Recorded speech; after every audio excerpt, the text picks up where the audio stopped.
je vais corriger ton projet qui consiste à faire un générateur de citations aléatoires pour débuter avec la manipulation du DOM en JavaScript. Donc tout d'abord, qu'est-ce qu'il faut faire? On récupère le code ici. Ensuite, tout le code HTML et CSS sont déjà écrits, donc pas besoin de faire de modifications, sauf si on souhaite, hein, mais c'est vraiment, c'est pas ce qui nous intéresse. Ensuite, on a un fichier script avec un tableau de données, donc les citations, un tableau de couleurs et quelques lignes de code. Il faut observer le code et ensuite écrire notre code JavaScript au bon endroit. Voici à quoi doit ressembler le rendu au final. Donc comme on peut le voir, il y a tout qui change, hein, les couleurs, etc. Donc tu utiliseras Git et GitLab au quotidien pour sauvegarder et versionner ton code. Donc c'est bien, tu as utilisé GitLab. Netlify pour héberger tes pages et les rendre accessibles sur Internet. Alors sauf erreur hein, de ma part, mais je n'ai pas reçu Netlify. Donc voilà. Et JavaScript pour manipuler le DOM. Donc pas de jQuery, etc. C'est un projet donc individuel. Donc chaque personne doit le faire entièrement parce que je l'ai donné à plusieurs apprenants. Mais il est possible également de collaborer si on ne s'en sort pas. C'est-à-dire, moi j'ai fait de telle manière, moi je l'ai fait ainsi. Voilà. Alors, voici ce que tu as fait. Donc en soi, c'est très bien. On a donc une branche main ici, donc c'est parfait. On a un readme. Alors par contre, on n'a qu'une seule branche. Mais bon, au vu du projet normal. Et on a nos commits. Donc c'est très bien.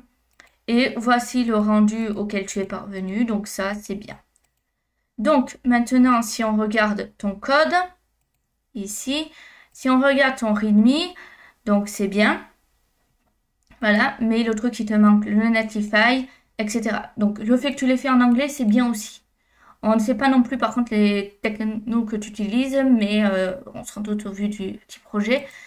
Par contre, autre chose qui ne va pas, là, je ne l'ai pas précisé bien sûr, mais c'était sous-entendu, comme toujours, on range les projets.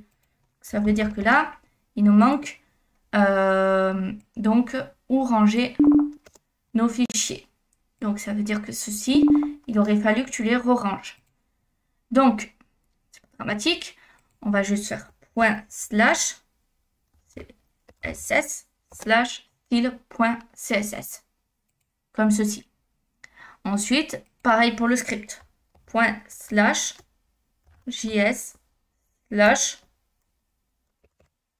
/script.js. Et on sauvegarde. Si on a un doute, ce qu'on peut faire, c'est / donc css / donc style.css. Et comme on peut le voir, là, ça marche pas très bien, l'autocomplétion. Mais bon, ok, très bien. Donc ça, on est bon. Si on regarde donc le CSS en soi, il n'y a rien à toucher. Hein, il reste tel quel.